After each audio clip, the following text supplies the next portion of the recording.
ছোট্ট একটা গাঠুরি বেঁধে বেলাল আসছে। হযরত আবু বকরের সামনে দাঁড়ায় বলে, আবু বকর বিদায় দাও, মদিনায় আর থাকবো না।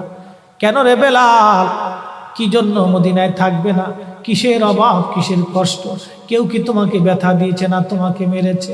নাকি তোমার কোনো অভাব আছে? বলো, বাইতুল মাল থেকে মাসিক বেতন দিয়ে দিব। বেলাল বলে, আবু বকর রে, আমার যে অভাব, কোনোদিন কি সেই অভাব পুরা করে দিতে পারবা? বলো রে বেলাল, তোমার কিসের অভাব? বলে, আবু বকর, আমি আজান দিলে নবী নামাজে আসতো। বলো, এখন আজান দিলে কি নবী নামাজে আসবে? আবু বকর বলতেছে, বেলাল রে, তুমি কি নবীরে ভালোবাসো, আমরা কি ভালোবাসি না? বেলাল বলে, আবু বকর, তুমিও ভালোবাসো, আমিও ভালোবাসি। শোনো গো আবু বকর, তোমরা নবীজি রওজা শরীফ দেখলে সহ্য করতে পারো? আমি বেলাল যখন আজান দিয়ে নবী রওজা শরীফের দিকে তাকাই, আমার কলিজা গুলি ফেটে ফেটে আসে। আমি বরদাস্ত করতে পারি না, সহ্য করতে পারি না, রে আবু বকর, বিদায় দাও, আমি চলে যাব। চলে গেলেন নবীর পাগল। সিরিয়ার দামেস্কে যাওয়ার পরে কিছুদিন পরে নবীজি স্বপ্ন দেখায়, কিরে বেলাল, এটা কেমন জুলুম? কতদিন হলো তোমার কণ্ঠের আজান শুনি না। বেলাল রে, তোর কি মন চায় না আমি নবীর জিয়ারতে আসতে? বেলাল আয়, আমি নবীর জিয়ারতে আয় রে বেলাল আয়, কতদিন হলো তোমার কণ্ঠের আজান শুনি না। স্বপ্ন যখন নবীজি দেখাইছে, এ মুসলমান, হযরতে বেলাল সুদূর সিরিয়ার দামেস্ক থেকে পাগলের মতো দৌড়াইলেন, পাগলের মতো ছুটে আসলেন। যখন মদিনাতে আসলেন তখন তাহাজ্জুদের সময় চলতেছিল। তাহাজ্জুদের সময় চলার সময় হযরত বেলাল রাদিয়াল্লাহু আনহু কাঠের জালি দিয়ে তখন রওজা শরীফ ঘিরে রাখা ছিল। ওই জালির পাশে বসে বসে জালির সঙ্গে মাথা ঠেকাইয়া নবীর পাগল বসে বসে গুনগুন গুনগুন করে কাঁদে আর বলে, হুজুর, আপনি আসতে বলেছিলেন, গোলাম এসে হাজির হয়েছে। নবী গো, আজান দিতে বলেছেন, আমি আজান দিলে আপনি আগে নামাজে আসতেন, এখন আজান দিলে কি নবী আপনি নামাজে আসবেন?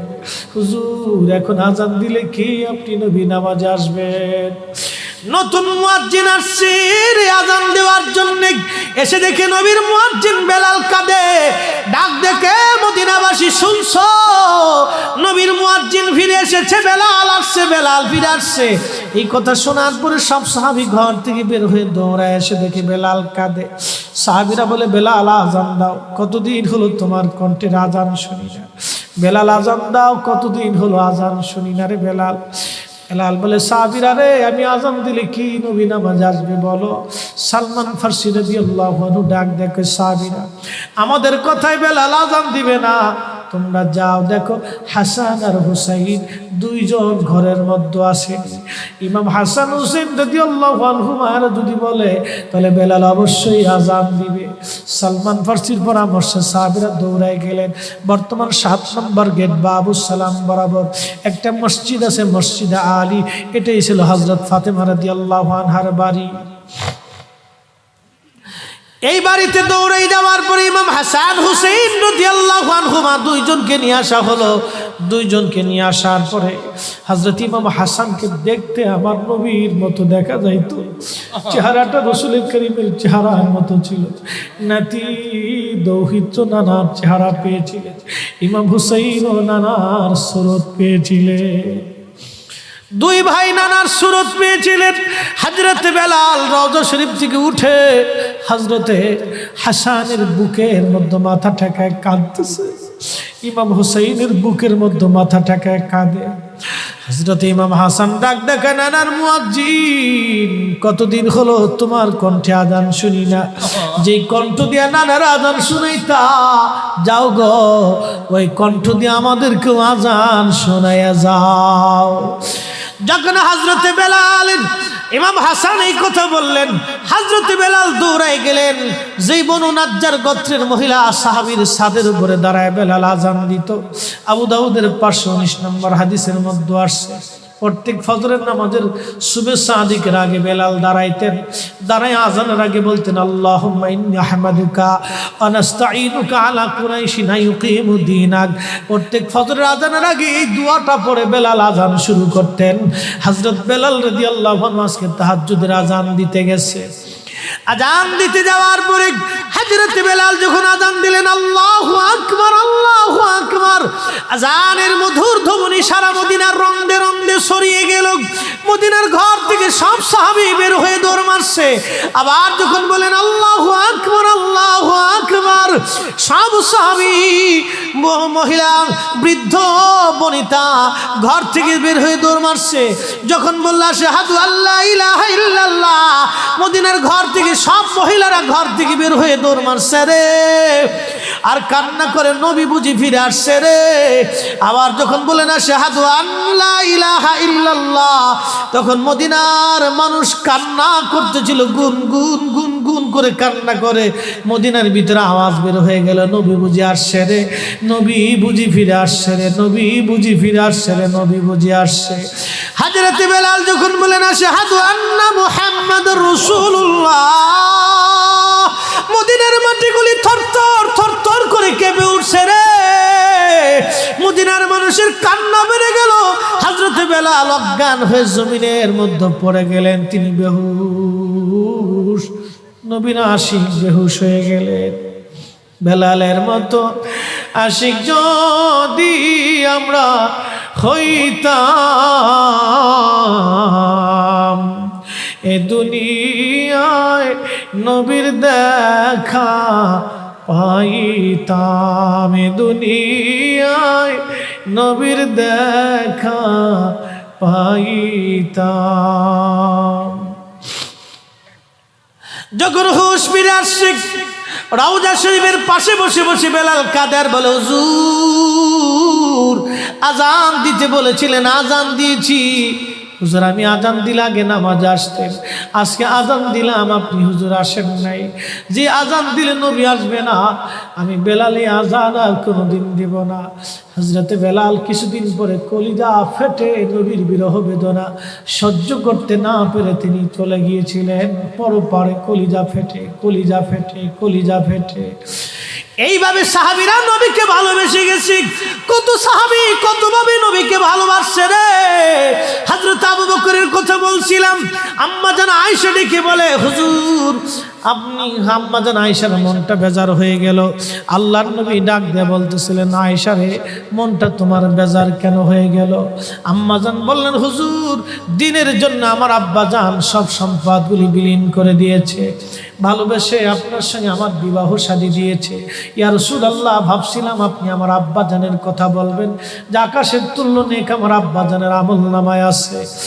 আল্লাহর নবী ডাক দেখো, আয়েশা রে তোমার আব্বা জানের এক রজনীর আমল যদি এক পাল্লায় দাও, আমার উম্মতের সব উম্মতের আমল যদি আর এক পাল্লায় দাও, আমার আবু বকরের এক রাত্রে আমলের ওজনের সমান হবে না। আম্মা জান বলে, হুজুর কোন রাত, কোন রাত, কোন রাত? নবীজি বললেন, আয়েশা রে সেটা হিজরতের রাত। বহুদিন আগে বলেছিলাম আবু বকর হিজরত করা লাগতে পারে। এই কথার জন্য হিজরতের রজনীতে আমি হযরত আলীকে ঘরের মধ্যে রেখে আমি যখন চলে আসলাম, হযরত আবু বকরের ঘরের দরজায় ছোট্ট করে টুকা দিয়ে বললেন, আবু বকর দরজা খোলো। সাথে সাথে দরজা খুলে গেল।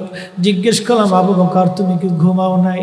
আবু বকর ডেকে বলে, ইয়া নবী আল্লাহ বহুদিন আগে বলেছিলেন হিজরত করা লাগবে। হুজুর ওই দিন রজনী থেকে অদ্যবধি রজনীতে আমি কোনো রাত্রের জন্য বিছনায় পিঠ লাগাই নাই। আপনি নবীর অপেক্ষায় দরজার সাথে ঠেস মেরে দাঁড়ায় আমি জেগে থাকি, কখন আপনি আসবেন, কখন আপনি আসবেন, কখন আপনি আসবেন।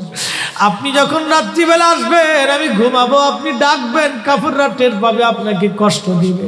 হুজুর একটা রজনীর জন্য আমি বিছনায় পিঠ লাগাই নাই, আপনি নবীর অপেক্ষায় দাঁড়ায় রয়েছি, দাঁড়ায় আসি, দাঁড়ায় আসি, আমি ঘুমাই না।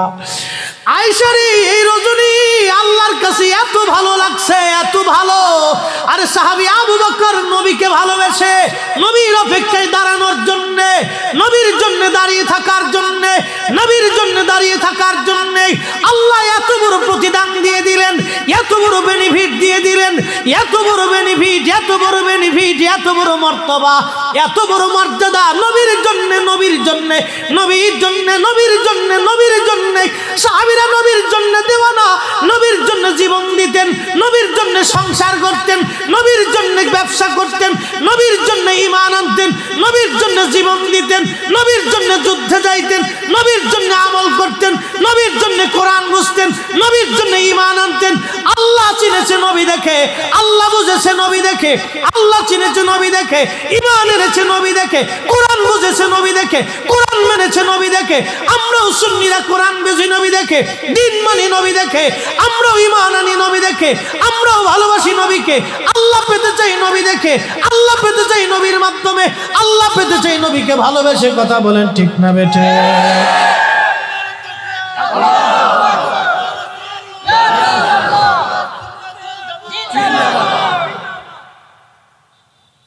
আমাদের কাজ নবী দেখে, নবী দেখে, নবী দেখে। আমরা নবী নবী করলে ওরা কে বেদাতি, বেদাতি, বেদাতি। আল্লাহর উপরে নবীরে উঠাই দিছে, আমরা পরে আল্লাহর উপরে নবীরে উঠাইছি।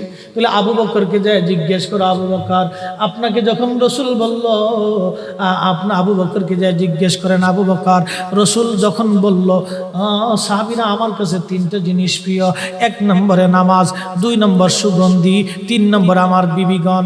তখন আবু বকর কেন বলেছিল, হুজুর আমার কাছেও 3টা জিনিস প্রিয়। 1 নম্বর আপনার নূরানি চেহারা মোবারকের দিকে তাকিয়ে থাকা আমার কাছে প্রিয়। 2 নম্বর আমার জীবন যৌবন সহায় সম্পদ মাল সাবানা আপনি নবীর কদমে কুরবানি করা আমার কাছে প্রিয়। সুবহানাল্লাহ। আসতে কেন? তাহলে আবু বকর কি কোরআনের আয়াত পড়ে না? ইন্না সলাতি ওয়া নুসুকি ওয়া মাহইয়ায়া ওয়া মামাতি লিল্লাহি রাব্বিল আলামিন। আমার জীবন, আমার সালাত, আমার নামাজ, আমার জিন্দেগি, আমার পুত্র, আমার সহায়, আমার সম্পদ, আমার জীবন, আমার স্ত্রী, আমার সংসার, আমার সব আল্লাহর জন্য। আবু বকর কি এই আয়াত পড়ে নাই? তাহলে আবু বকর আয়াত বাদ দিয়ে নবীর কথা কেন বলল? তাহলে আবু বকর আল্লাহর উপরে নবীর উড়াইছে। বলে দিয়ে যাও, বলে দিয়ে যাও, বলে দিয়ে যাও, কিয়ামত পর্যন্ত সময়, কিয়ামত পর্যন্ত সময়।